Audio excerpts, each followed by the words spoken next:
تو میں اب دعوت دیتا ہوں حافظ رمضان صاحب کو، وہ تشریف لائیں۔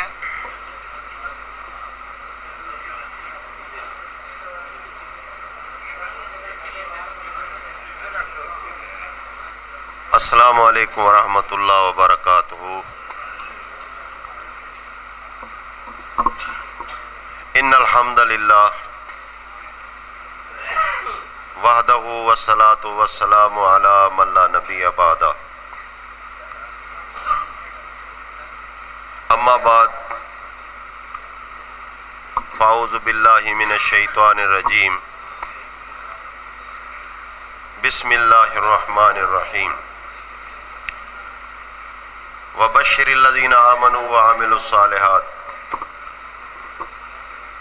ان لهم جنات تجری من تحتها الانہار کلما رزقوا منها من ثمرۃ رزقا قالوا هذا الذی رزقنا من قبل وأتوا به متشابہا وَلَهُمْ فِيهَا أَزْوَاجٌ مُطَهَّرَةٌ وَهُمْ فِيهَا خَالِدُونَ۔ معزز و محترم سامعین، تمام تعریفیں اس پاک ذات کے لیے ہیں جو بے عیب ذات ہے۔ آج کی یہ مجلس جو خالصتاً اللہ کی رضا کے لیے ہو رہی ہے، اس کے اندر بہت کچھ اصلاحی بیانات ہوئے، جہاں رد شرک اور کفر کی بات ہوئی، وہاں دعوت دین کی بات بھی ہوئی۔ بہرحال یہ ساری چیزیں ہمارے ساتھیوں کے فائدے کے لیے۔ اجتماعات کا ایک مقصد ہوتا ہے، جہاں اس کے اندر دعوت عام ہوتی ہے کہ ہر عام و خاص اس کے اندر شرکت کرے اور قرآن و سنت کا بیان سنے،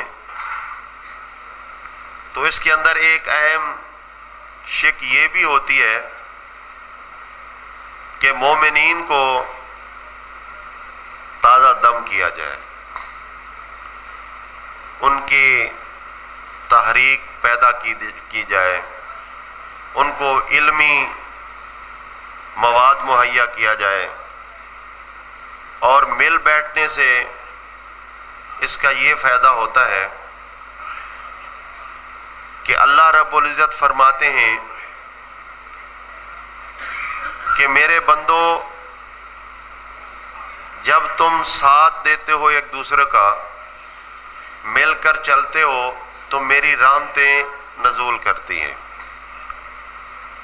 اور ہمارا مل بیٹھنا، ساتھ دینا، وقت مال لگانا صرف اور صرف اللہ کی رضا کے لیے، یہ سب لوگ جانتے ہیں اور یہی مقصد لے کر آئے۔ میرے ذمے جو مضمون لگایا گیا اس کا تعلق ایمان سے اتنا گہرا ہے کہ اگر وہ چیز نہ ہو تو ایمان نامکمل ہے۔ اثبات اعمال صالحہ، اور اگر اعمال صالحہ نہ ہوں تو لازمی بات ہے انسان متحرک ہے، یہ ضروری ہے۔ اللہ رب العزت فرماتے ہیں یا ایھا الانسان انک قادح الی ربک قدحا فملاقی، اے انسان تو مشقت کرنے والا ہے، مشقت کرتا ہوا میرے پاس آئے گا۔ لیکن اب سوچنا یہ ہے کہ جب اعمال صالحہ نہ ہوں تو پھر اعمال سوء میں مشقت شروع ہو جاتی ہے۔ آپ لوگوں نے اللہ کی توحید کو سنا، جانا، بیان کیا، الحمدللہ اسلام کی جان توحید ہے۔ لیکن توحید پہ قائم رہنا یہ سے بہت بڑا مسئلہ ہے۔ توحید پہ قائم رہا جاتا ہے توحید کے تقاضے پورے کرتے ہوئے اعمال صالحہ کے اوپر۔ آپ کو روایات میں یہ باتیں ملیں گی کہ ایمان ایک درخت ہے، ایک پیڑ ہے، اور اس کو بڑھوتری کے لیے جو پانی لگایا جاتا ہے وہ اعمال صالحہ ہے۔ اس پر فتنہ دور کے اندر آپ بغور دیکھیں گے کہ معاشرے کے اندر اعمال صالحہ کی تقریباً فقدان ہو چکی ہے۔ بہت کم لوگ ہیں جو تہیے کے ساتھ، ارادے کے ساتھ اعمال صالحہ کے اوپر لگے ہوئے ہوں گے، ورنہ اکثریت دعوے دار آپ کو نظر آئیں گے کہ فارمیلٹی کے طور پہ وہ چند دین کی شکوں کو اپنائیں گے، اس کے علاوہ ایک ضام بنا ہوا ہے کہ ہم مواحد ہیں، ہم سے کون سا شرک ہوتا ہے۔ اب میں آپ کو ایک مسئلہ بتاتا ہوں، قرآن مبین کا مسئلہ ہے۔ اللہ تعالیٰ فرماتے ہیں اقیمی الصلاۃ ولا تکن من المشرکین، یعنی صلاۃ قائم کرنا مومن کی نشانی اور ترک صلاۃ کرنا مشرک کی نشانی۔ اب آپ اس پہ غور کریں کہ ایک مسئلہ جو قرآن مبین نے بیان کیا ہے، ہم اسی کو تھوڑا سا غور کر لیں، دیکھ لیں کہ اگر ترک صلاۃ کریں گے یعنی نماز چھوڑیں گے، نماز پہ پابندی نہیں کریں گے، اور نماز پڑھنا اور ہے نماز قائم کرنا اور ہے، یہ بھی یاد رکھیں۔ اکثر جو لوگ عمل سے دور ہیں، اپنے آپ کو اہل قرآن کہلواتے ہیں، وہ لوگ اس بات کو ایک ایشو بنا کے پیش کرتے ہیں کہ بھائی اللہ نے کہا ہے نماز قائم کرو، آپ تو نماز پڑھتے ہو۔ حالانکہ ان کی بات درست ہے لیکن انداز غلط ہے۔ بات درست کیسے ہے کہ نماز کو قائم کرو، قائم قیم سے ہے اور قیم قامہ سے ہے۔ قوموا للہ قانتین، ایسے اللہ کے لیے کھڑے ہو جاؤ، قائم ہو جاؤ کہ تمہارے اندر فرما برداری اور عاجزی اور انکساری کی انتہا ہو جائے۔ تو نماز پڑھنا اور ہے، قائم کرنا اور ہے۔ لوگ پڑھ تو لیتے ہیں لیکن نماز کے جو اثرات ہیں، نماز کی جو چاشنی ہے، نماز ان الصلاۃ تنہی عن الفحشاء والمنکر، یہ جو اللہ نے گارنٹی دی ہے، جو لوگ نماز پڑھنے کے بعد فواحش کے اندر مبتلا ہیں، کیا نماز پڑھی انہوں نے نماز پڑھی نہیں، کیونکہ نماز قائم ہی نہیں کی، نماز والا انداز نہیں اپنایا، نماز کے وہ نواہی اور منکرات کو انہوں نے ترک نہیں کیا ہے، نماز کے اوامر کو انہوں نے قبول ہی نہیں کیا ہے، تو پھر اس کا مطلب یہ ہوا کہ نماز نہیں پڑھی۔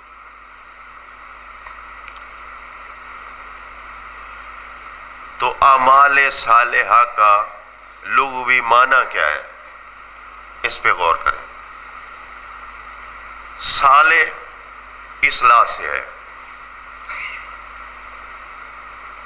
اگر کوئی عمل آپ کے ایمان کی اصلاح کر رہا ہے، آپ کی شخصیت کی اصلاح کر رہا ہے، آپ کے علم کی اصلاح کر رہا ہے، آپ کے تقوی کی اصلاح کر رہا ہے، تو آپ واقعی اعمال صالح کر رہے ہیں۔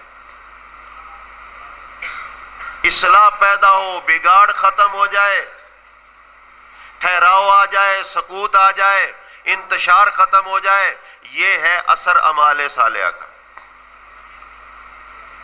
جو بہت کم لوگوں کو میسر آ رہا ہے۔ میری آپ سے گزارش ہوگی، تھوڑی دیر کے لیے اپنے اعمال پہ ضرور نظر کر لیں۔ عابد اور معبود کا جو تعلق ہے، جو ہم لوگوں سے بیان کرتے رہتے ہیں، کیا ہم نے اپنی ذات کے لیے بھی اس کو چیک کیا ہے یا نہیں کیا؟ لوگوں کو معبود واحد کی دعوت دینے والے، آپ معبود واحد کے عابد بنے ہو یا نہیں بنے؟ عابد عبد سے ہوتا ہے، عبد کا معنی غلام ہے، تو غلام اپنی خواہش نہیں چلا سکتا۔ غلام کیا ہوتا ہے؟ عبد مملوک۔ یہ وہ غلام ہے جو ملکیت ہے اپنے آقا کی، تو جو اپنے آقا کی ملکیت ہو اس کا ذاتی اختیار ختم ہو جاتا ہے۔ اب عابد بندگی کے اندر حاضر ہوا اپنے معبود کے سامنے، معبود نے اس کو اپنا بندہ قبول کر لیا، اس کے اوپر احکامات آنے شروع ہو گئے، میرا غلام ہے، میرا بندہ ہے تو یہ کر اور یہ نہیں کرنا۔ تو اگر وہ حقیقی معنوں میں عابد ہے، حقیقی معنوں میں وہ غلام ہے، تو کسی معاملے میں بھی اپنے معبود، اپنے مالک کی نافرمانی نہیں کرے گا۔ آج معصیت کی زندگی جس طوفان کے ساتھ مسلمانوں کے اندر در آئی ہے، ایسے بے خبر، اپنے انجام سے بے خبر۔ میں اکثر اپنے ساتھیوں کو یہ بات کہتا ہوں، آج پھر کہوں گا کہ اس جملے پہ غور کریں۔ آپ مومن ہو، ایمان لائے ہو، شرک چھوڑا، بدعات کو چھوڑا، آپ نے قطع تعلق کیا ہر مشرک سے، لیکن کیا آپ کامیاب ہو گئے؟ اللہ رب العزت فرماتے ہیں وہ دن ایسا ہوگا جس دن موازین القسط، انصاف کے ساتھ ترازو لگے گی، میزان لگے گا، اور اس میزان کی کیفیت اللہ بیان فرماتے ہیں کہ جن کے پلڑے بھاری ہوں گے وہ کامیاب ہوں گے، اور جن کے پلڑے ہلکے ہوں گے وہ ناکام ہوں گے۔ مثال دیتا ہوں آپ کو، 1 کلو باٹ اگر ترازو میں رکھا جائے تو 1 کلو مٹیریل دوسری سائڈ پہ رکھا جائے، اگر وہ برابر ہو جائے تو یہ اعتدال ہوگا، عدل ہو گیا، اعتدال ہو گیا۔ اللہ رب العزت مہربان ذات تو اتنا مہربان ہے، وہ کہتا ہے کہ تم کوشش کرو، تم کوشش تو کرو، باقی میرا کام ہے، میں سارے گناہ معاف کرنے کے لیے تیار ہوں، لیکن اگر تم کوشش ہی نہ کرو، اپنے آپ کو جمود کے اندر رکھ لو، نیک اعمال ترک کر دو اور تم اس دعوے کے اوپر کھڑے رہو، اور قرآن اس کو پکار کر کہتا ہے کہ وَمِنَ النَّاسِ مَن يَقُولُ آمَنَّا بِاللَّهِ وَبِالْيَوْمِ الْآخِرِ وَمَا هُمْ بِمُؤْمِنِينَ۔ مومن کا کام تو یہ ہے یقین کے ساتھ اپنے آقا کا حکم مانے۔ اعمال صالحہ کیا ہے؟ اعمال صالحہ یہ ہے کہ جس نے آپ کے ایمان کی اصلاح کی، ایمان کو طاقتور کیا، جس نے آپ کی شخصیت کی اصلاح کی، آپ کی شخصیت جو ہے معاشرے کے اندر عزت والی ہو گئی۔ اور یہ حقیقت ہے، ایک بدماش بھی اگر آپ کے سامنے ہو اور آپ عمل نیک کر رہے ہو، اس نے دیکھ لیا ہے کہ یہ عمل نیک کر رہا ہے، تو وہ آپ کی آنکھ سے آنکھ نہیں ملاتا، اس لیے کہ ایک میزان اندر موجود ہے، وہ بتا رہی ہے کہ تو برا ہے، یہ اچھا ہے۔ اچھائی تو اتنا وقار بلند کرتی ہے۔ ہمارے اندر اچھائیوں کا جو فقدان آ رہا ہے، بر وقت نماز نہ ادا کرنا، حسن سلوک سے پیش نہ آنا، اخلاقیات کا ہم سے فقدان ہو چکا ہے۔ اگر اللہ نے مال دیا ہے، ہم زکوٰۃ دینے کے لیے تیار نہیں۔ اللہ نے اگر رزق میں وسعت دی ہے تو غریب، یتیم، مسکین کا کوئی حق نہیں ہے۔ اگر اللہ تعالیٰ نے ہمیں سورسز دیے ہیں دین اسلام کو تقویت دینے کے لیے، تو ہم کنجوس بن کے بیٹھے ہوئے اور پیچھے ہاتھ باندھ لیے۔ اللہ فرماتے ہیں کہ یاد رکھو، اپنے ہاتھوں کو نہ باندھو، اپنے ہاتھوں کو اللہ کے راستے میں نہ باندھو۔ ہاں، بلکہ ایک مثال دی صحابہ جب ان کو یقین ہو گیا، ایک تو حکم ہو رہا ہے نا زکوٰۃ دو، اللہ کے راستے میں خرچ کرو. تاریخ آپ پڑھیں آپ کو پتہ چلے گا کہ صحابہ کنویں خرید کر یہودیوں سے انسانیت کی فلاح کے لیے وقف کرتے تھے. اللہ کے راستے میں مال لگا دینا، سودا کر لینا اللہ سے کہ مال جان اللہ تیرا ہے اور تو ہمیں جنت دے دے. اللہ رب العزت پھر فرماتے ہیں ان اللہ اشتری من المؤمنین اموالهم وانفسهم بان لهم الجنہ. اس سے ایک اور مسئلہ بھی نکلتا ہے. بہرحال یہ ٹاپک نہیں ہے لیکن صرف آپ کو اس کی وضاحت کرتا ہوں. میرے بھائی نے یہاں سٹیج پہ ذکر بھی کیا، صاحب یاسین کا واقعہ آیا، قیل ادخل الجنہ، اور بعد میں پھر اس نے کہا قال یا لیت قومی یعلمون بما غفر لی ربی وجعلنی من المکرمین. میں کہتا ہوں مسئلہ قرآن واضح کرتا ہے لیکن لوگوں کے اندر وہ کیپیسٹی نہیں ہے، قرآن فہمی کی وہ کیپیسٹی نہیں ہے. لوگ ادھر ادھر کی باتیں مارتے ہیں. دعویٰ کر دیا دیکھو جی وہ شہید ہوا جنت میں چلا گیا، تو اس نے جنت میں جا کر کہا قال یا لیت قومی یعلمون.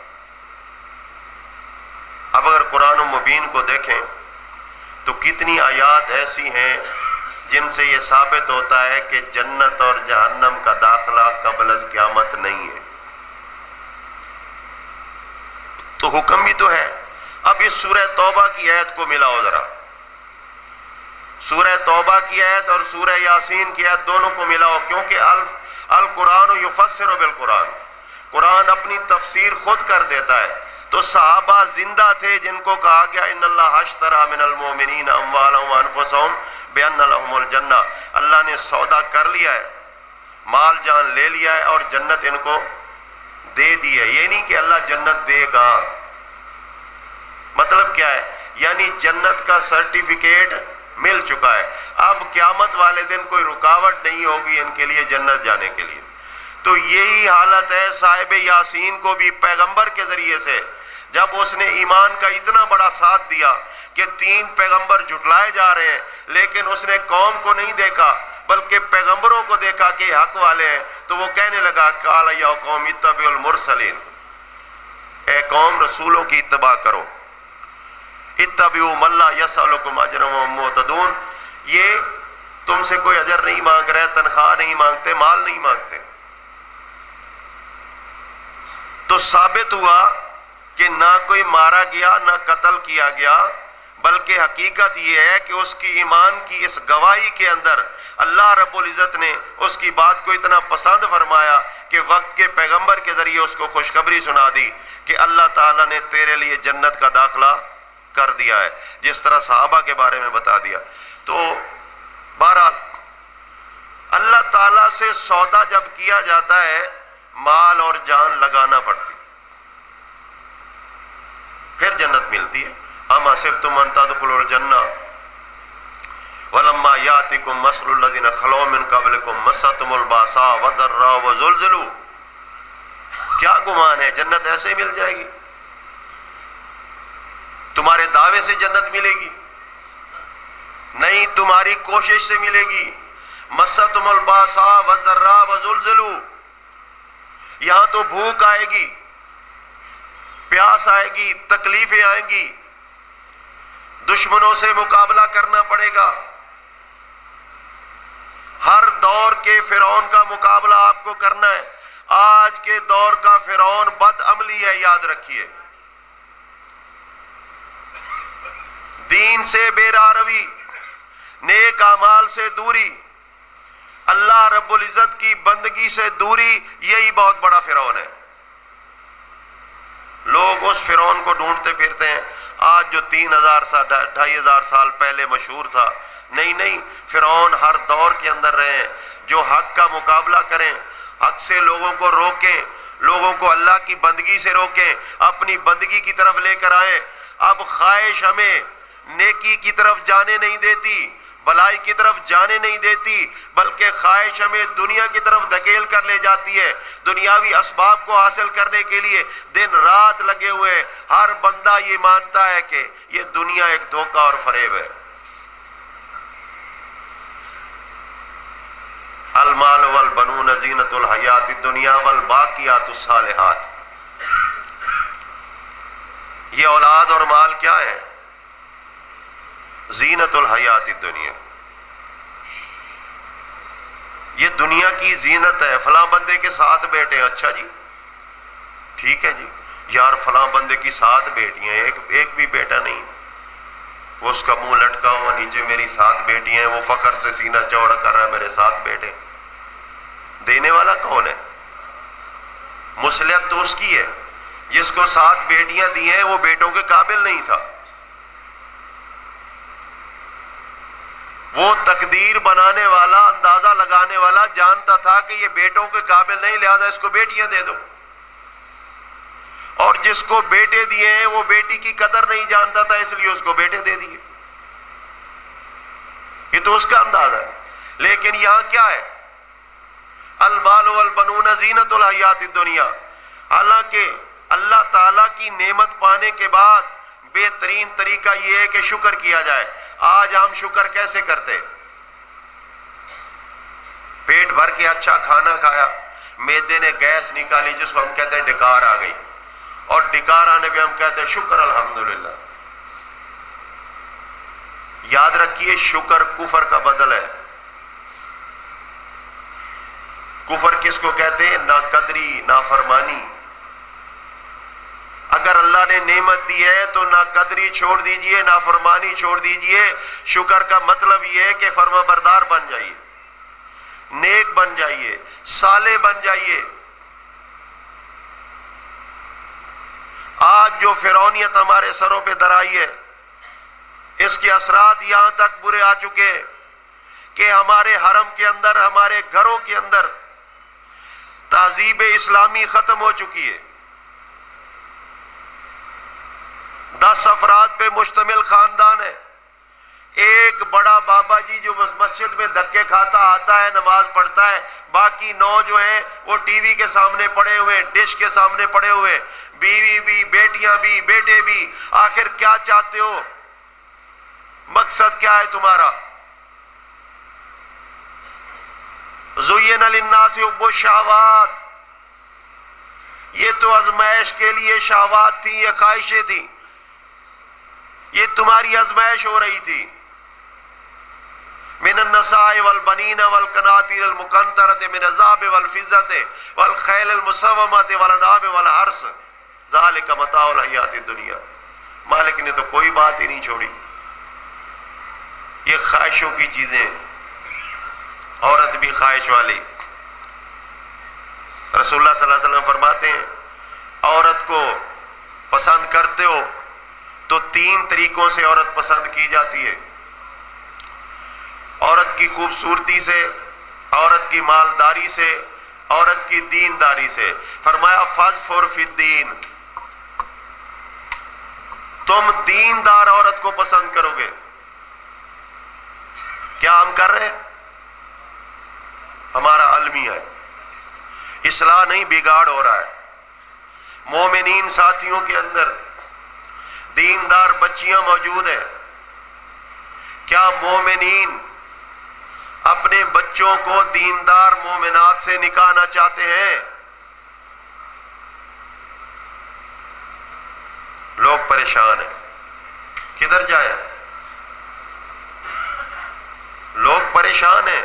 ایک بچی پیدا ہوئی، 18 سال تک اس نے دین کی تعلیم لی، اس نے قرآن و سنت کو سمجھا، والد نے بھی دیندار بنایا، والدہ نے بھی کوشش کی۔ اب جب اس کا گھر بسانے کی باری آئی تو خواہشات سامنے آ گئی، دونوں طرف سے جرم ہو رہا ہے۔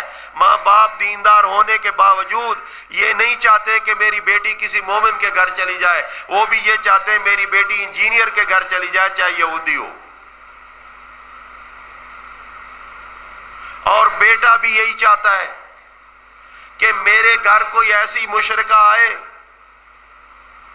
جو دین کے معاملے میں ناکو چنے چبا دے، کوئی پرواہ نہیں، لیکن مال آنا چاہیے، سٹیٹس ہونا چاہیے، خاندان برادری ہونی چاہیے۔ اللہ کے بندو، اصلاح کی بجائے بگاڑ کی طرف جا رہے ہو۔ اس سے بڑا پاگل کون ہوگا جو اپنی اولاد کو آگ میں ڈال رہا ہے، اپنی اولاد کو جہنم میں ڈالا جا رہا ہے۔ اعمال کی اصلاح ضروری ہے، صرف ہماری نہیں۔ کیوں کہ اللہ رب العزت کا فرمان عالی شان ہے، قو انفسکم و اہلیکم نارا، اپنے آپ کو جہنم سے بچاؤ اور اپنے اہل خانہ کو بھی جہنم سے بچاؤ۔ تو مطلب کیا ہوا؟ جب نیک اعمال کریں گے، میں نے ایک بات آپ سے کہی تھی، وہ بات یہ تھی کہ آپ مومن ہیں، قیامت والے دن اگر آپ کے اعمال صالحہ نہ ہوں تو کیا وہ ایمان آپ کو جنت لے جائے گا؟ قرآن تو کہتا ہے نہیں لے جائے گا۔ کیوں؟ کہ وہاں میزان لگے گی۔ قرآن کہتا ہے کہ جن لوگوں کے پلڑے بھاری ہوں گے اولئک هم الفائزون، وہ کامیاب ہوں گے، اور جن کے پلڑے کم ہوں گے وہ نقصان اٹھانے والے ہوں گے۔ اب قیامت والے دن آپ سوچ سکتے ہو کہ فائدہ یا نقصان دو ہی چیزیں جنت اور جہنم کی شکل میں ہے، یا کوئی تیسری چیز بھی ہے؟ کوئی تیسری چیز نظر آتی ہے؟ فائدہ ہوگا جنت میں جاؤ گے، نقصان ہوگا تو جہنم میں جاؤ گے۔ تو ایمان تو نہیں تولا جائے گا نا، اعمال تولے جائیں گے، اعمال صالحہ تولے جائیں گے، وہ اعمال جن کے ذریعے سے بگاڑ ختم ہو رہا ہو، وہ ذات کا ہے، وہ علم کا ہے، وہ عقیدے کا ہے، جس طرح سے بھی ہے، وہ عمل صالح جو بگاڑ کو ختم کرے اللہ کو وہی مقبول ہے۔ اور صحابہ رضی اللہ عنہم اجمعین نے اس کام کے لیے جتنی کاوشیں اور کوششیں کی ہیں، اللہ کی کتاب گواہ ہے اس بات کے اوپر۔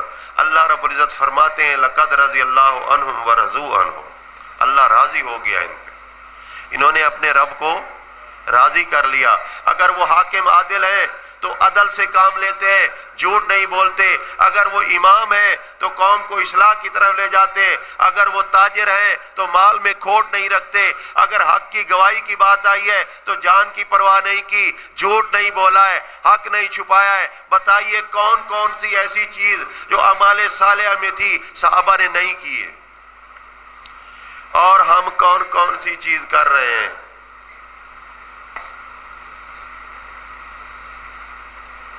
میں اکثر کہا کرتا ہوں، ڈرائیور کا بیٹا جب ڈرائیور کے پاس بیٹھا ہو اور ڈرائیور گاڑی چلا رہا ہو، ڈرائیور شاید سوچے نہ سوچے، وہ بچہ اس کا باپ کی اس حرکت کو دیکھ رہا ہوتا ہے، اس کے ذہن میں ایک ڈرائیور چل رہا ہوتا ہے، وہ کہتا ہے میں بھی یہ اسی طرح گاڑی چلاؤں گا۔ وہ لازمی بات ہے کہ جب اس کو موقع ملے گا باپ سٹیئرنگ سے علیحدہ ہوگا، فوراً سٹیئرنگ پہ بیٹھ جائے گا، چلائے یا نہ چلائے۔ یہ فطرتی بات ہے نا۔ اگر ہم گھر میں اچھے ہیں تو ہمارے بچے بھی اس کی نقل کریں گے۔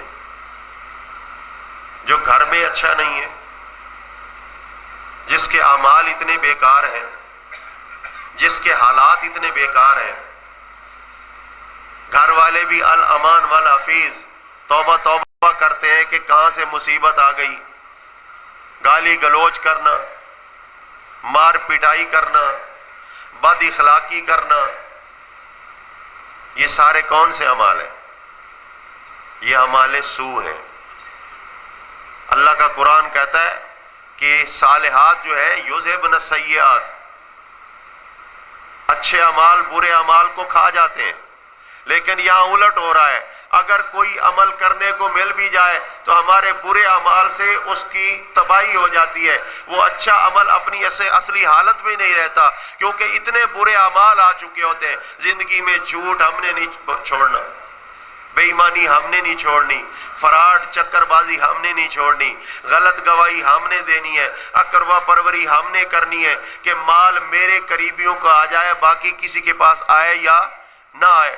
جب ہر کام الٹ کرنا ہے تو پھر اللہ کی رحمت کی امید رکھنا دھوکہ دینا ہے اپنے آپ کو، یہ نہیں۔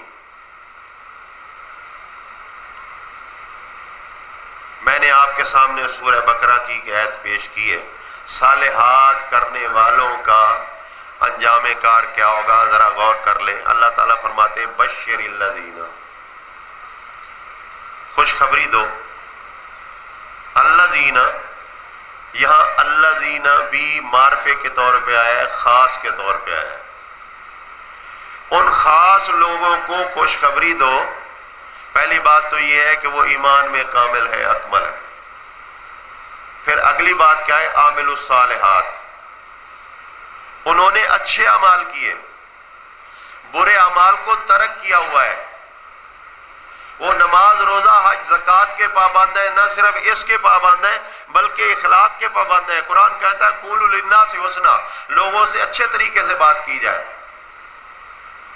وہ انصاف والے ہیں، وہ سچ کی گواہی دیتے۔ اور پھر اللہ رب العزت فرماتے ہیں اذا مروا باللغو مروا کراما، ان کی پہچان یہ ہوتی ہے سورہ فرقان میں کہ جب یہ فضولیات سے ان کا گزر ہوتا ہے تو عزت دار طریقے سے گزر جاتے ہیں۔ لیکن ہمارے حالات یہ ہے کہ جب فضولیات ہمارے سامنے آ جائیں ہماری آنکھیں ادھر ایسے جیسے ٹکٹکی لگ جاتی۔ یقین کریں کئی لوگ ایسے دیکھے ہیں، دونوں مشاہدے بازار میں ہی ہوتے ہیں۔ ایک دکاندار جو ہے نا صبح کو ٹی وی چلاتا ہے، اس پہ قرآن کی تلاوت لگا دیتا ہے۔ اب صبح کے ٹائم پہ اس کا ہوٹل ہے، دکان ہے، جو بھی ہے، آپ چیک کر لو قرآن سننے کے لیے کوئی نہیں ہوگا۔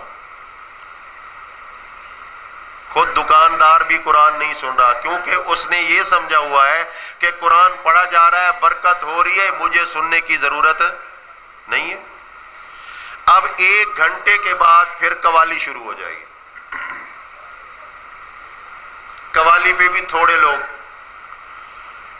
پھر 1 گھنٹے کے بعد وہاں مجرا ٹائپ کام شروع ہو جائے گا۔ جب وہ مجرا شروع ہوگا تو آپ دیکھو گے کہ لوگوں کے گول آ رہے ہیں۔ یہ بے حیائی کو احیا دی جا رہی ہے یا تقوی اور اصلاح کو احیا دی جا رہی ہے؟ یہ کلمہ پڑھنے والا مسلمان ہے۔ آخر ہم کیوں نہیں اپنا آپ چیک کرتے؟ اللہ کا قرآن کہتا ہے یا ایھا الذین آمنوا علیکم انفسکم، اے ایمان والو اپنی نگرانی خود کرو۔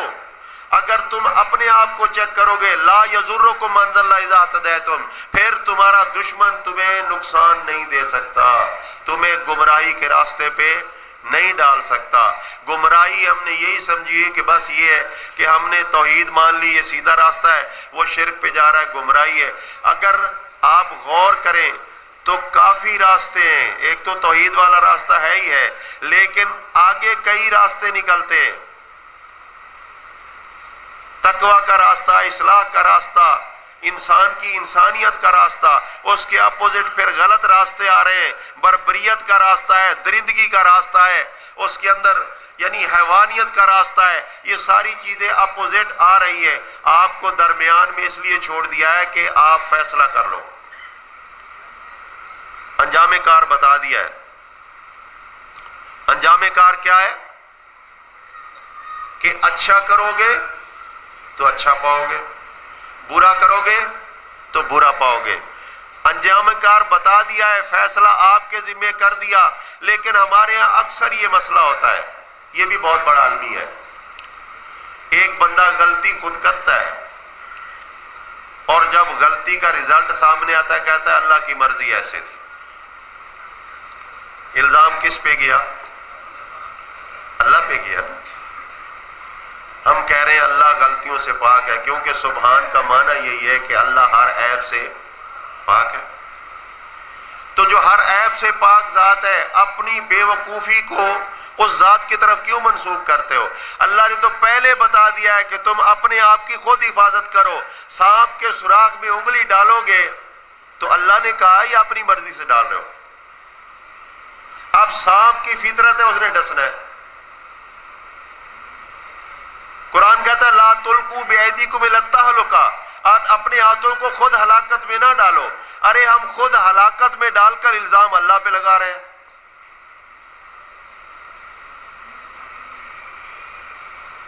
اعمال صالحہ کا ترک کر دینا بھی ایک ہلاکت ہے۔ آج نہیں تو کل ہوگی، کیونکہ جب آپ کے پاس خریدنے کے لیے کرنسی نہ ہو تو کیا خریدو گے؟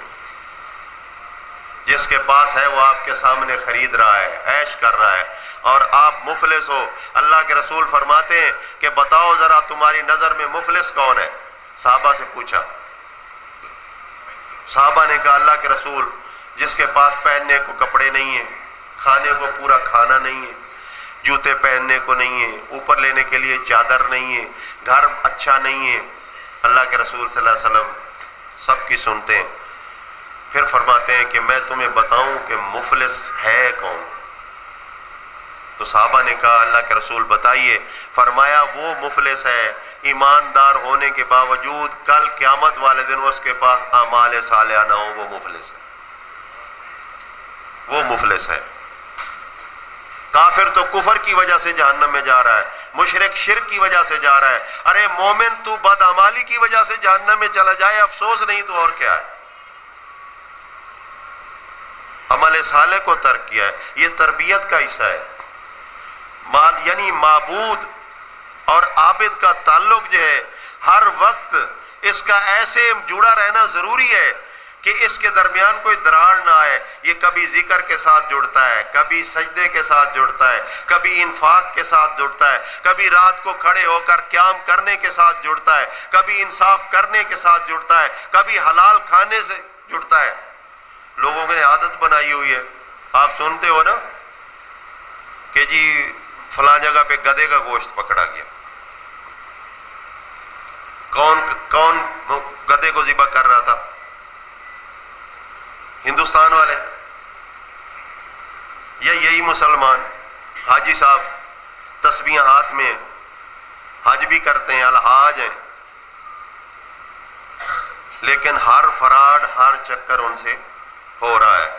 ایک تو خود حرام کر رہے ہیں، دوسرا حرام لوگوں تک بھی پہنچا رہے ہیں۔ اللہ کا قرآن کہتا ہے یہ جو گمراہ ہوئے ہیں اور جن لوگوں کو انہوں نے گمراہ کیا ہے یہ اپنا بوجھ بھی اٹھائیں گے، ان کے گمراہ کرنے کا بوجھ بھی اٹھائیں گے۔ تو کم از کم ہمیں جو ایمان کا دعویٰ کرتے ہیں ہمیں تو چاہیے کہ اپنے اعمال کی اصلاح کریں۔ اس لیے فرمایا آمنوا وعملوا الصالحات، جو ایمان لائے اور اچھے عمل کیے بدلہ کیا ہے؟ ان لہم جنات، جنت نہیں کہا، جنات جمع کا صیغہ لگایا۔ جنت کس کو کہتے ہیں؟ باغ کو۔ جنت کہتے ہیں باغ کو، ایسا باغ سورہ رحمان آپ پڑھیں، ذواتا افنان، سبز ٹہنیوں والے جھکے ہوئے باغ جن کے میوے جھکے ہوئے ہیں، اور ایسے انداز کے ساتھ کہ اللہ فرماتا ہے ما تشتہی انفسکم، وہاں جب جاؤ گے جو دل چاہے گا موجود ہوگا، وَلَكُمْ فِيهَا مَا تَدَّعُونَ، جو مانگو گے حاضر کر دیا جائے گا، اور ہم فِيهَا خالدون، موسم کی کوئی بات نہیں ہے، وہاں ہر موسم میں ہر چیز ملے گی۔ اور پھر سورہ دہر میں تو مالک نے کمال کر دیا، اللہ فرماتے ہیں لا يرون فیہا شمسا ولا زمہریرا، وہاں دھوپ بھی نہیں ہوگی، وہاں سردی بھی نہیں ہوگی، درمیانہ موسم ہوگا، بہار کا موسم ہوگا۔ اور پھر ایک روایت کے اندر آتا ہے اللہ کے رسول صلی اللہ علیہ وسلم بیٹھے ہوئے، ایک بوڑھا صحابی ساتھ بیٹھ گیا۔ صحابہ کو بڑی محبت تھی اللہ کے رسول صلی اللہ علیہ وسلم سے، اور رسول اللہ صلی اللہ علیہ وسلم بھی بڑی محبت کیا کرتے تھے، ڈھونڈتے پھرتے ہوتے تھے صحابہ کو، آؤ یار مل کر بیٹھتے ہیں، کھانا کھاتے ہیں۔ ساتھیوں سے بڑا پیار تھا، آج ساتھیوں سے سب سے زیادہ نفرت ہوتی ہے۔ ہمارے بچے نے قرآن حکیم کی ایک آیت پیش کی تھی، میں بھی سن رہا تھا، آپ نے بھی سنی، محمد رسول اللہ والذین آمنوا اشداء علی الکفار رحماء بینہم، بات کلیئر ہے۔ محمد صلی اللہ علیہ وسلم اور ایمان والے دونوں کو پتہ ہے کہ یہ آپس میں رحماء بینہم، ان کی سختیاں جو ہیں یہ کافروں کے لیے ہیں، مومنوں کے لیے یہ سختی نہیں ہے، رحماء بینہم، شیر و شکر ہے۔ لیکن آپ دیکھ لیں اسی رسول کو ماننے والے، اسی رسول کے صحابہ کے طرز زندگی کو اختیار کرنے والے آج سب سے زیادہ دشمنیاں اپنے مومن بھائیوں سے رکھتے ہیں۔ غیبت ہوگی تو مومن کی، بہتان لگے گا تو مومن کے اوپر، اس کی کردار کشی کریں گے تو مومن کے اوپر، ہر قسم کی برائی، اور منہ پہ جب سامنے آتے ہیں السلام علیکم، مطلب کیا ہے؟ مطلب یہ ہے کہ میں تمہارے بارے میں دل میں کوئی بغض نہیں رکھتا، میرے دل میں سلامتی ہی سلامتی ہے تیرے لیے، تیرا منہ یہ کہہ رہا ہے اور تیرا دل اس کی غیبت کر رہا ہے، ارے دوگلے تو کیسا مسلمان ہے؟ سوچنے کی بات ہے۔ تو آپس میں شیر و شکر بنیے، محبت پیدا کیجیے، یہ بھی ایک اصلاح ہے۔ معاشرہ ہمیشہ تشکیل دیا جاتا ہے تو اس کا مطلب یہ ہوتا ہے کہ معاشرہ بنتا جائے، بڑھتا جائے، لیکن ان میں کچھ چیزیں ایسی آ جاتی ہیں جو معاشرے کے لیے زہر قاتل ہوتی ہیں۔ وہ چند افراد ہوتے ہیں، دیکھیں دودھ کی بالٹی کے اندر ایک قطرہ پیشاب کافی ہے، پوری بالٹی خراب ہو جائے گی۔ معاشرے کے اندر جب کوئی ایک بندہ بگاڑ پیدا کرنا شروع کر دے، بد عملی شروع کر دے، غیبت شروع کر دے، لوگوں کے درمیان فساد اور جھگڑا اور ان کو لڑائی کروانی شروع کر دے، تو سمجھو معاشرے کے لیے خطرہ ہے۔ ایسے شخص کو یا تو ترک کر دو یا اس کی اصلاح کرو، نگرانی کرو، خبردار ہو جاؤ۔ یہ شغل چھوڑ دو۔ ہم آپس میں جو غیبت کرتے ہیں یہ اعمال سوء ہے۔ اللہ کا قرآن کہتا ہے لا یغتب بعضکم بعضا، آپس میں ایک دوسرے کی غیبت نہ کرو۔ ایحب احدکم ان یاکل لحم اخیہ میتا، کیا تم پسند کرتے ہو کہ اپنے مردہ بھائی کا گوشت کھاؤ؟ فکرہتموہ، یہ تو تمہیں برا لگے گا نا۔ اپنے بھائی کا گوشت مرے ہوئے کا کوئی نہیں کھاتا، بلکہ ہم تو بڑے احترام سے، باتیں تو مولویوں کی بنائی ہوئی ہے لیکن چلو احترام کے لحاظ سے صحیح، او بھائی ایستا ایستا چار پائی لے کے چلو، کہیں ایسا نہ ہو کہ مردہ گر جائے، مردے کو تکلیف نہ ہو، دوڑو نہیں، آرام سے اٹھاؤ، فلاں کرو، ہزاروں لچھن ہوتے ہیں۔ بہرکیف اگر کوئی احتراماً کرتا ہے تو ٹھیک ہے، اگر اعتقاداً کرتا ہے تو غلط ہے، کیونکہ تکلیف تو زندے کو ہونی ہے، وہ تو مر چکا ہے۔ اگر وہ زندہ ہوتا تو شاید اس کو کوئی تکلیف ہوتی۔ چلے بہرکیف مقصد یہ ہے کہ جب ہم اپنے بھائی کی غیبت کر رہے ہوتے ہیں، اس پہ الزام لگا رہے ہوتے ہیں اس کی، اور اللہ کے رسول صلی اللہ علیہ وسلم سے پوچھا گیا کہ یا رسول اللہ بتائیے غیبت کیا ہے، غیبت کیا ہے؟ تو فرمایا کہ جس بھائی کے اندر نقص ہو، اگر تم اس کو نقص دور کرنے کی بجائے دوسرے بندے سے اس کا نقص بیان کرو گے تو یہ غیبت بنی۔ تو اگر اس کے اندر نقص نہ ہو پھر تم کہو گے تو یہ بہتان بن جائے گا۔ تو بہتان تو بڑی چیز ہے۔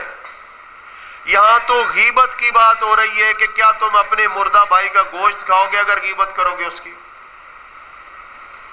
تو اصلاح کے ساتھ مومن جماعت، مومن تنظیم، مومن معاشرہ یہ تشکیل پاتا ہے، اور اعمال سوء جب شروع ہو جائے، جھوٹ شروع ہو جائے، فراڈ شروع ہو جائے، غیبت الزام بازی شروع ہو جائے، نفرت شروع ہو جائے، پھر معاشرہ ٹوٹنا شروع ہو جاتا ہے۔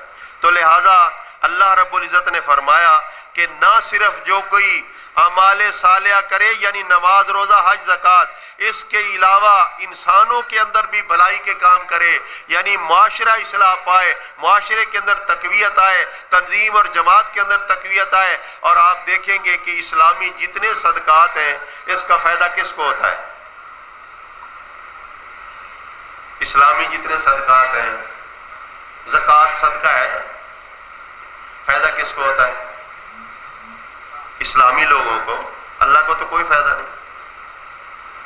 یہاں تک کہ آپ قربانی بھی کریں، اللہ فرماتے ہیں لن ینال اللہ، اللہ تک نہیں پہنچتا، دماؤہا ولحومہا، یہ تمہاری قربانی کا گوشت اور خون اللہ کو نہیں پہنچتا، ولکن ینالہ التقویٰ، اللہ کو جو بات پہنچتی ہے وہ تمہارا اللہ سے ڈرنا ہے، اللہ سے تقویٰ ہے، وہ پہنچتا ہے۔ اللہ تعالیٰ کے پاس تو یہ زکوٰۃ نہیں جاتی، یہ عشر نہیں جاتا، یہ فطرانہ نہیں جاتا،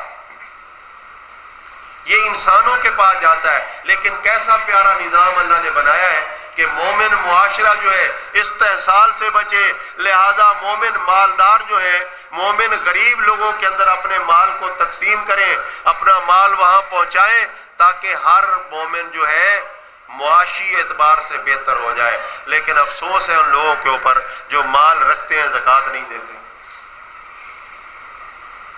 زکوٰۃ دینا ایک عمل صالح ہے نا، تو نہ صرف آپ کے اعمال میں یہ لکھا جائے گا بلکہ آپ کی زکوٰۃ دینے سے مومن معاشرے کے اندر اصلاح ہوگی۔ لیکن افسوس یہ ہے بعض لوگ ایسا بھی کرتے ہیں کہ چلو جی زکوٰۃ تو میں نے نکال لی ہے، لہٰذا میری بہن جو تھی وہ بیچاری کمزور ہے، بیوہ ہے جی، میرے سسرال والے بڑے کمزور ہیں جی، زکوٰۃ میں نے وہاں پہنچانی ہے جی۔ آپ سے سوال ہوگا کہ بھائی جان وہ مومن ہے؟ زکوٰۃ کا نظام کس کے لیے بنا؟ اسلام نے دو شکیں بنائی ہیں، ایک زکوٰۃ ہے، ایک جزیہ ہے۔ جو کافر سے لی جائے گی وہ کیا ہوگا؟ جزیہ ہوگا، ٹیکس ہوگا۔ وہ کافر کے اوپر دوبارہ حکومت وقت استعمال کرتی ہے اس کو، یعنی کافر کی فلاح و بہبود کے لیے۔ اسلام امن والا دین ہے، قبضے والا نہیں ہے، ظلم والا دین نہیں ہے۔ کافر سے اس لیے جزیہ لیا جاتا ہے کہ اسلامی اسٹیٹ کے اندر رہ رہے ہو، اسٹیٹ کا کام ہے آپ کی نگرانی کرنا، تو آپ اسٹیٹ کو مضبوط کرو، اس کا بینک بیلنس بڑھاؤ۔ تو کافر سے جزیہ لے کر کبھی مومن کو نہیں دیا جاتا۔ آپ پوری سیرت پڑھ لیں، کافر کا جزیہ کافر پہ استعمال ہوتا ہے، اور مومن سے زکوٰۃ لے کر کبھی مشرک اور کافر پہ استعمال نہیں ہوئی۔ اگر ہوئی ہے تو ثابت کر کے دکھا دیں۔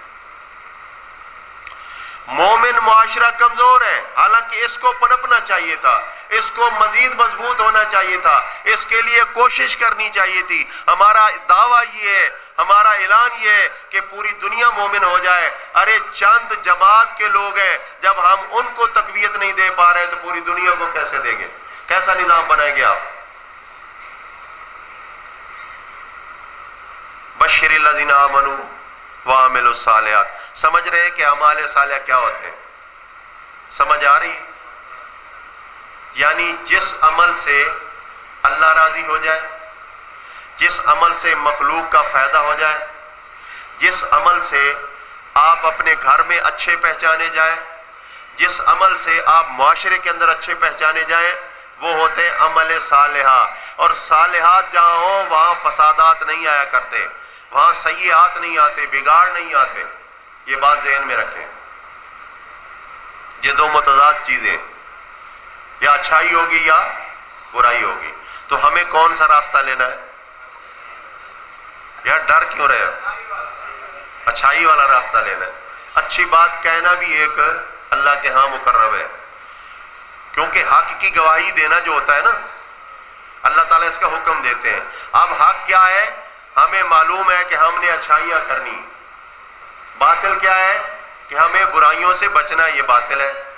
تو حق کی تائید کر دینے سے بھی اجر مل جایا کرتا ہے۔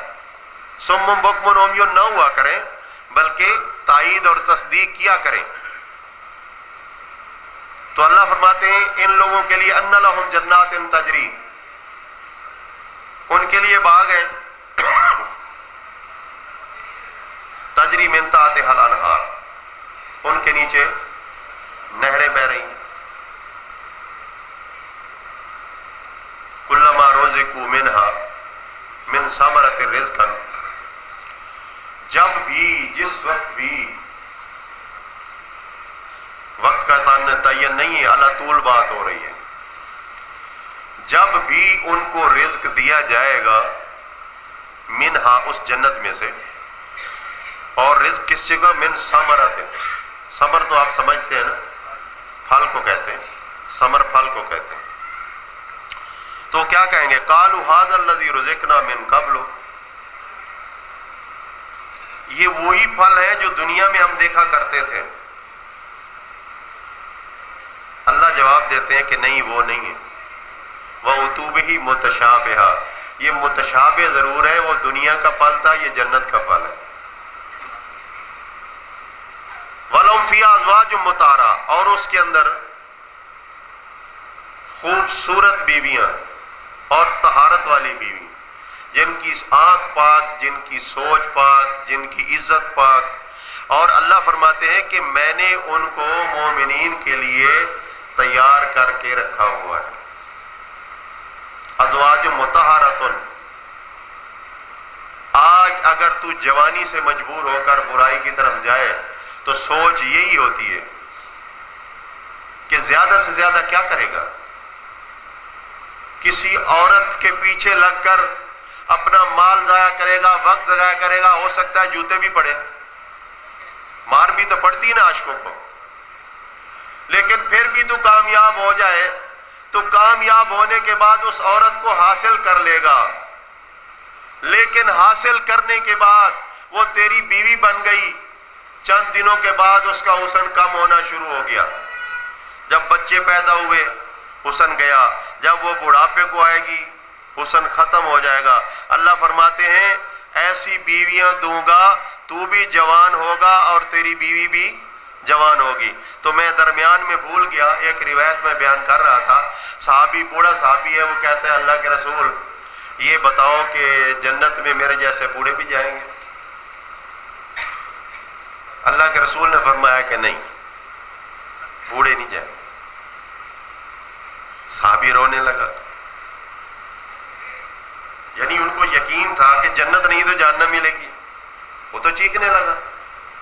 تو اللہ کے رسول نے فرمایا اللہ کے بندے تو یہاں بوڑھا ہے, اللہ تعالیٰ تجھے قیامت والے دن جوان کر کے جنت میں بھیجے گا, اس لیے جنت میں کوئی بوڑھا نہیں ہوگا. اگر بوڑھا ہوگا تو پرندوں کا گوشت کیسے کھائے گا؟ بابا جی کے تو دانت ہی نہیں ہے, گوشت کیسے کھائے گا؟ یہ سیب کیسے کھائے گا؟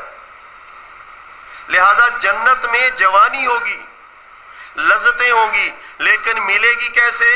ایمان کے بعد عامل الصالحات, کیونکہ ہر جگہ آمنو وعامل الصالحات, آمنو وعامل الصالحات. لیکن معاشرہ جس ڈگر کی طرف جا رہا ہے, خاص طور پہ الیکٹرانک میڈیا, میرے نوجوان ساتھیوں کو بڑی تکلیف ہوتی ہے میری بات کی, لیکن ان کی مہربانی ہے کہ میرے ساتھ سختی نہیں کرتے, محبت کرتے ہیں, بڑا سمجھتے ہیں مجھے, اچھی بات ہے.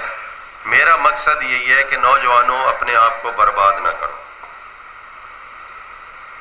اس الیکٹرانک میڈیا نے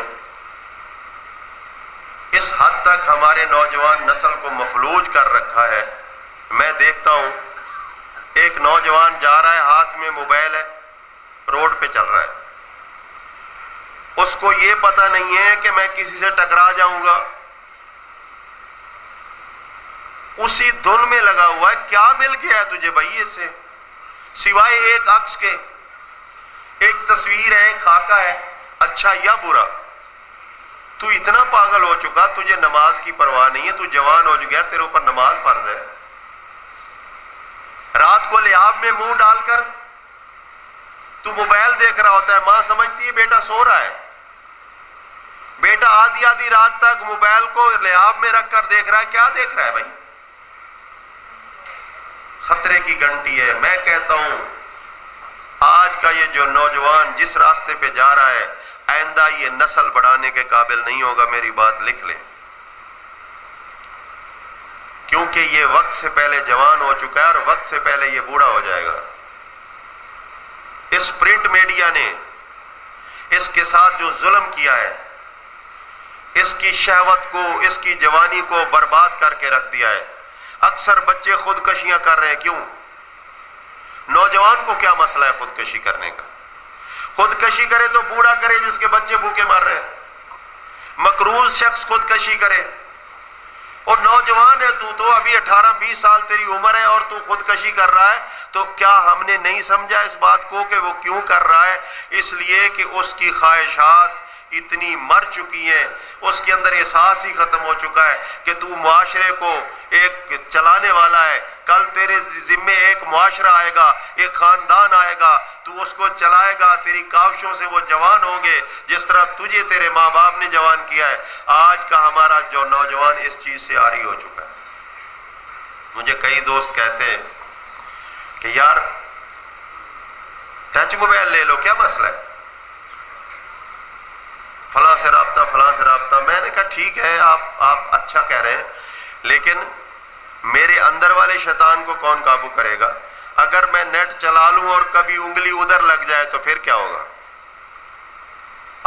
متقی ہو سکتے ہو، میں تو اتنا متقی نہیں ہوں۔ بہتر یہی ہے کہ اس چیز سے بچو۔ آپ کو موبائل کی ضرورت ہے، آپ استعمال کریں، اللہ نے ایک نعمت دی ہوئی ہے، لیکن نعمت کو زحمت تو مت بناؤ۔ اپنا مال ضائع کر رہے ہو، اپنا وقت ضائع کر رہے ہو، اپنی جوانی ضائع کر رہے ہو، اس سے بڑی برائی اور کیا ہوگی؟ اس سے بڑی برائی اور کیا ہوگی؟ تو میں تو چاہتا ہوں جیسے آپ میرے لیے اچھی خواہش رکھتے ہیں، میں بھی اپنے بھائیوں کے لیے اچھی خواہش رکھتا ہوں، اور چاہتا یہ ہوں کہ آپ اور میں ان برائیوں سے بچ جائیں جو نہ برائیاں ہمیں دنیا کے اندر ہلاک کرنے والی ہیں بلکہ ہمیں آخرت کے اندر بھی جہنم کی طرف لے جانے والی ہیں۔ تو اس سلسلہ میں نے ایک دو آیتیں کوٹ کی تھیں۔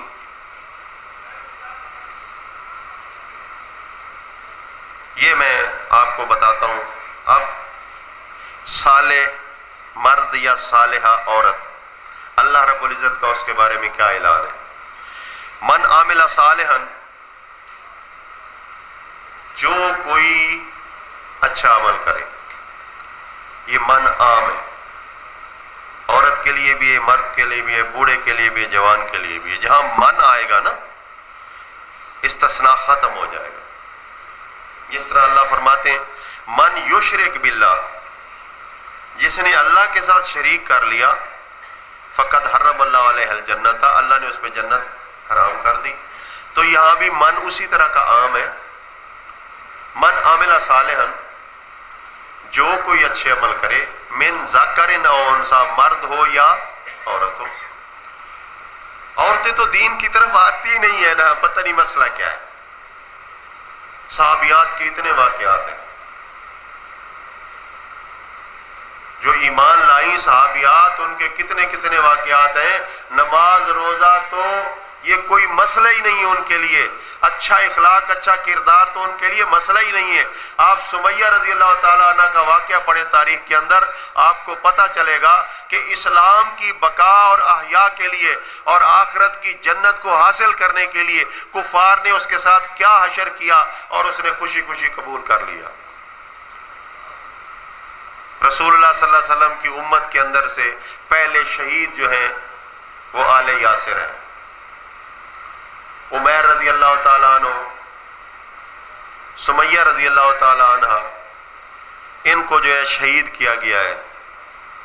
انہوں نے تو جانیں دے دی ہیں، ہم خالی خواہش اللہ کے لیے قربان نہیں کر رہے، نیک اعمال نہیں کر رہے۔ فرمایا من ذکر او انثی، تو مردوں کو بھی چاہیے، عورتوں کو بھی چاہیے نیک اعمال کریں، نماز کی پابندی کریں، اچھے اخلاق کو اپنائیں، اور یاد رکھیں گھر کے اندر حرام رزق نہ آنے پائے،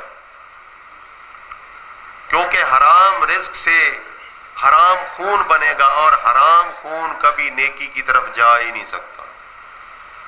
پھر ایک روایت کے اندر آتا ہے جس کا پہننا حرام، جس کا کھانا حرام، جس کا پینا حرام، انا یستجاب لہ، اس کی دعا کیسے قبول ہوگی؟ اس کی دعا قبول نہیں ہوتی۔ اپنے کھانے پہننے اور پینے کو چیک کرو، کہیں حرام تو نہیں آ رہا ہے اس میں۔ لوگ رشوت کا مال لے لیتے ہیں، اپنی نوکری کے اندر بے ایمانی کر رہے ہوتے ہیں، ملاوٹ کر رہے ہوتے ہیں، بہت کچھ ہو رہا ہے، اور سمجھتے ہیں یہ ہماری عقل مندی ہے۔ ارے تمہاری عقل مندی نہیں، تمہاری بے وقوفی ہے۔ تم تو ناکارہ ہوتے جا رہے ہو، اسلام سے ردی ہوتے جا رہے ہو، تمہاری تو دعائیں قبول نہیں ہو رہی۔ من ذکر او انثی، مرد ہو یا عورت ہو، وہو مومن، یہاں شرط ایمان کی لگا دی۔ کیوں؟ کہ نیکی تو دنیا میں ہو رہی ہے، انسانیت کی بھلائی دنیا میں ہو رہی ہے، دہریہ بھی کر رہا ہے، یہودی بھی کر رہا ہے، عیسائی بھی کر رہا ہے، بڑے بڑے ادارے ہیں، این جی اوز ہیں، لیکن مومن نہیں ہے۔ اس لیے دو شرطیں ہیں، مرد اور عورت نیکی کی طرف لپکے گا جو مومن ہوگا، تو پھر کیا ہوگا؟ فَلَنُحْيِيَنَّهُ حَيَاةً طَيِّبَةً۔ اللہ اکبر، یہ بات سمجھنے کی، اسی بات کو آپ پلے باندھ لیں، انشاءاللہ مسئلہ حل ہو جائے گا۔ نُحْيِيَنَّهُ ہم اس کو زندگی دیں گے. کون سی زندگی؟ حیاتن طیبہ. یہاں جو زندگی ہمیں ملی ہوئی ہے یہ کس نے دی ہے؟ اللہ نے دی ہے. اور جو قیامت والے دن زندگی ملنی ہے وہ کون دے گا؟ اللہ دے گا. اللہ فرماتا ہے ایمان لاؤ، عمل صالح کر لو، دنیا میں بھی طیب زندگی تمہاری ہوگی اور آخرت میں بھی طیب زندگی تمہاری ہوگی. ہے نا فائدے کا سودا؟ ایک جھوٹا بے ایمان کتنے زور لگاتا ہے اپنی بے ایمانی کو لوگوں کے سامنے چھپانے کے لیے. وہ مثالاً ایک جھوٹ کو چھپانے کے لیے 100 جھوٹ بولے جاتے ہیں، لیکن 100 جھوٹ کے اوپر ایک سچ جو ہوتا ہے وہ بھاری ہوتا ہے، وہ اس کو دفع کر دیتا ہے، ختم کر دیتا ہے. اللہ بھی یہی فرماتے ہیں کہ اے ایمان والو تم کیا کرو؟ برائیوں کو نیکیوں کے ساتھ دفع کرو. اگر برائی ہو بھی جائے تو فوراً استغفار کر کے نیکی کی طرف آیا جائے، اللہ سے استغفار کی جائے، ذکر و اذکار کیا جائے، اللہ سے معافی مانگی جائے. اور یہ ہمارے جو معاملات چل رہے ہیں نا معاشی تنگی کے فلاں فلاں فلاں، آج کل اللہ تعالیٰ فرماتا ہے کہ یہ ایسے میں کسی کو نہیں دیتا. ظہر الفساد فی البر والبحر بما کسبت ایدی الناس. یہ خشکی تری میں ایک جو فساد برپا ہے، طوفان فساد جو ہے، لوگ تنگ ہیں، پریشان ہیں، اس کی وجہ کیا ہے؟ بما کسبت ایدی الناس. یہ انہوں نے خود کیا ہوا ہوتا ہے. یہ تھور کا پیڑ انہوں نے لگایا ہے. اب میں نے کیا کیا ہے؟ میں نے اس پیڑ کے اوپر بڑے بڑے کانٹے لگا دیے، اس کے اندر زہر بھر دیا ہے. اب جب یہ اس تھور کے درخت کو لپٹیں گے یہ سمجھ کر کہ یہ گلاب کا پھول ہے تو کانٹے چبھیں گے. لگایا کس نے؟ انہی نے لگایا نا، انہی نے لگایا. یہ فساد اس لیے برپا ہے. تو کیا فرمایا؟ لِيُذِيقَهُمْ بَعْضَ الَّذِي عَمِلُوا لَعَلَّهُمْ يَرْجِعُونَ. یہ میں ذائقہ ان کو چکھاتا ہوں، مزہ چکھاتا ہوں، لیکن میرا ارادہ نہیں ہے کہ میں ان کو ہمیشہ عذاب میں مبتلا کروں، بلکہ میں تو ان کو واپس پلٹنے کا موقع فراہم کر رہا ہوں. مالک الملک تو یہ چاہتے ہیں. اور ہماری حالت کیا ہے؟ ہم بے عملی کے اندر اتنے آگے جا چکے ہیں، اتنے آگے جا چکے ہیں. یقین کریں میں کئی دوستوں کو دیکھتا ہوں، ان کے پاس فارغ وقت ہوتا ہے نا تو وہ قرآن کا مطالعہ چھوڑ دیں گے، ساتھیوں سے ملاقات چھوڑ دیں گے، وہ کسی ایسے شغل میں لگے ہوئے ہیں، تاش کھیل رہے ہیں، لوڈو کھیل رہے ہیں، گھر میں جا کر ٹی وی آن کر دیا، اس پہ بیٹھے ہوئے، ہوٹل پہ بیٹھ کر گپیں لگ رہی ہیں. اللہ کا شکر ادا کرو، اللہ نے رزق بھی دے دیا، وقت بھی دے دیا، تو اس وقت کو جو ہے تعلیم دین کے لیے لگا لو، اس وقت کو ساتھیوں کے ساتھ ملاقات کے لیے لگا لو. کیونکہ اللہ فرماتے ہیں فَاذْكُرُونِي أَذْكُرْكُمْ، تم میرا ذکر کرو میں تمہارا ذکر بلند کروں گا. وَاشْكُرُوا لِي وَلَا تَكْفُرُونَ، میری نعمتوں کا شکر یہ ہے کہ میرے ذکر کے اندر وقت گزر جائے. وَلَا تَكْفُرُونَ، خبردار بے رغبتی نہیں کرنی، اللہ کی یاد سے دور نہیں رہنا. تو آج سے ہم تہیہ کریں گے کہ صالحات جتنی بھی اسلام نے ہمیں دی ہیں ہم ان سب کو کرنے کی کوشش کریں گے. کریں گے انشاءاللہ کریں گے. اب اس کا اپوزٹ کیا ہے کہ جتنی سیئات ہیں، جتنی برائیاں ہیں، انشاءاللہ اللہ کی مدد سے آج ہم اللہ سے توفیق مانگ رہے ہیں کہ آئندہ زندگی میں ہم ان کو ترک کریں گے. کریں گے انشاءاللہ. ہمارے پروگرام کا اصل مقصد یہی تھا کہ پہلے نمبر پہ ساتھیوں کی اصلاح ہو، جہاں ایمان کی اصلاح ہو وہاں اعمال کی بھی اصلاح ہو. تو یہ سالانہ پروگرام اس کا مقصد غرض و غایت یہی ہوتا ہے کہ اللہ کی رضا کے لیے اکٹھے ہوئے ہوا جائے، اللہ کا ذکر کیا جائے، اللہ کا شکر کیا جائے، ساتھی ساتھیوں سے مل جائیں، ایک نئی تحریک پیدا ہو، نئی ذمہ داری لے کر نکلیں. جس طرح سے میرے بھائی نے آپ کو بڑے واضح الفاظ میں بتایا کہ اس پروگرام کے اندر ہم کیا لے کر جا رہے ہیں یہ ضرور سوچنا ہے. ایسا نہیں کہ پروگرام پہ آئے تھے، شام کو گھر چلے گئے، بستر میں سو گئے اور پھر بھول گئے کہ ہم کہاں گئے تھے. نہیں نہیں، یہ ہمارا کام نہیں ہے. اس کام کو آگے بڑھانا ہے لیکن کردار کے ساتھ. کردار اچھے اعمال کے ساتھ ہوتے ہیں. تو آپ لوگ انشاءاللہ کوشش کریں گے، میں بھی کوشش کروں گا. میں بھی انسان ہوں، بشر ہوں، آپ بھی انسان ہیں، بشر ہیں. اللہ رب العزت فرماتے ہیں کہ جس دل کے اندر میرا تقوی ہوتا ہے، اگر بھولے سے وہ غلطی کر بھی لے تو وہ فوراً پلٹتا ہے، فوراً توبہ کی طرف پلٹتا ہے. تو میں اپنی توبہ اور رحمت کے ساتھ اس کا استقبال کرتا ہوں. تو اللہ تعالیٰ ہمیں اس قابل کر دے کہ کبھی غلطی ہو بھی جائے تو ہم فوراً توبہ کی طرف آئیں، فوراً رجوع کریں. توبہ کا مطلب یہ ہے کہ پلٹنا ہوتا ہے، واپس آنا ہوتا ہے. یا ایھا الذین آمنوا توبوا الی اللہ توبۃ نصوحا، اے ایمان والو پلٹو، اللہ کی طرف پلٹو ایسے جیسے پلٹنے کا حق ہے. اب اسی کے اپوزٹ میں آپ کو بتاؤں گا ایک دو آیتیں ہیں. ان الحسنات یذھبن السیئات ذالک ذکری للذاکرین. جو نیکیاں ہیں نا وہ برائیوں کو کھا جاتی، لیکن فائدہ کس کو؟ ذالک ذکری للذاکرین. یہ ان لوگوں کے لیے فائدہ مند ہے جو نصیحت قبول کرتے ہیں. یہ نصیحت ان کے لیے، جو قبول نہیں کرتا اس کے لیے کوئی فائدہ بھی نہیں ہے. آگے فرمایا فَأَصَابَهُمْ سَيِّئَاتُ مَا عَمِلُوا، اگر یہ برائیوں پہ اڑے رہیں، فَأَصَابَهُمْ پھر پہنچے گا ان کو، اس کا اثر پہنچے گا یہاں دنیا میں بھی اور آخرت میں بھی. ما عملوا سیئات ما عملوا، جو یہ برے اعمال کرتے ہیں، وَحَاقَ بِهِ مَا كَانُوا بِهِ يَسْتَهْزِئُونَ، اور گھیر لے گی اس کے وبال کی سزا جس کو یہ مذاق سمجھتے تھے. برائی کرنا مذاق سمجھتے تھے، چلو جی کیا ہو گیا جی، کوئی فرق نہیں ہے. یقین کریں ایک نکتہ ہے، اگر کوئی سمجھنا چاہے تو سمجھ سکتا ہے. انسان کو اس کی موت کے وقت سے بے خبر رکھا گیا ہے. کیوں؟ اس کے اندر حکمت کیا ہے؟ اس کے اندر حکمت یہ ہے کہ انسان پیدا ہوتے ہی فکر کے اندر آ جائے. ضروری نہیں جوان ہو کر مرے، بچہ بھی مر سکتا ہے. ضروری نہیں بوڑھا ہو کر مرے، جوان بھی مر سکتا ہے. ہم نے اپنی آنکھوں سے دیکھا ہے، جوانوں کے جنازے دیکھے ہیں اٹھتے ہوئے.